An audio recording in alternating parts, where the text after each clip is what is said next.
Okay. From your first album to now, your how many albums now?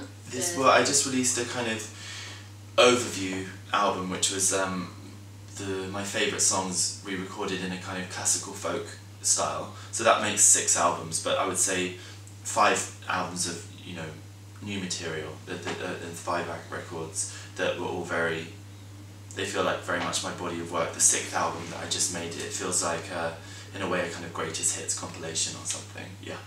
Do you remember your first album? Yeah, of course all I those. remember. Yeah, we all remember all those Yeah. songs. How long did you takes you to write all those songs for your first album? Well, I started properly writing my own songs when I was about 12 years old, and I would say that Lycanthropy was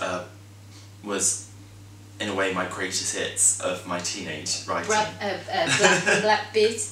Blood Beat. Did you write that in around that time? I wrote Blood Beat actually in a time when there was a lot of electronic music nightclubs in London, and it was so wonderful to go out. I used to dance in London 4 or 5 nights a week, and I was so thin because I was out dancing, and there was just great music. There was like again a resurgence of electronic music, and people maybe craving a bit of anarchy and punk back in London, but mixed with kind of new romantic, exciting electronic music. And so it was a great time, and there was this electroclash movement, which I would, although I was at the time like, I hate this, it was obviously really, really inspirational, because if I listen back to the bass line and the way that song Blood Beat was composed, it was definitely a product of dancing 4 or 5 nights a week at the ghetto. Did East London inspire you from that album?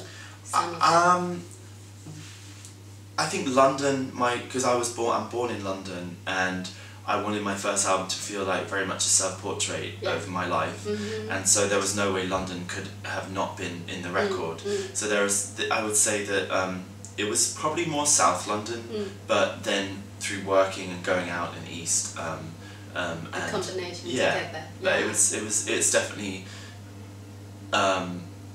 Lycanthropy is definitely my biggest love song to London, as an album. From the front cover to the lyrics, it mentions London about 23 times or something. And Magic Position, that album. Yeah, that was later.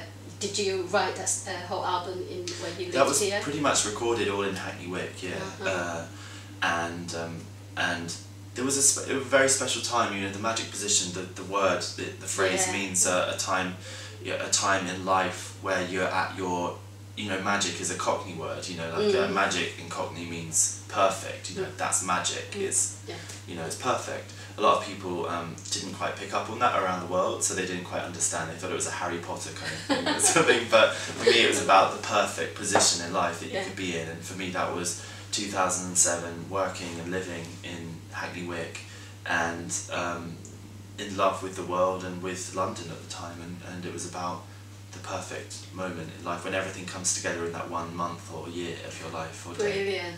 Oh, thank you so much. We're looking for you to see your gig tonight at the Rough Trade. What are you going to play tonight? I never write the set list until about 5 minutes before I go on stage. Can't wait to get to see you play in London. It's always, I think, I'm sure that a lot of the sets are specific to the area or wherever I am in the world, or whatever's going on in politics or the weather even that day. So let's just see what happens at 5 o'clock, And it's so amazing to see you play from Madame Giorgio when I first see you, and to all the venue warehouses, to the ICA Monkey Club in Paris, and Australia.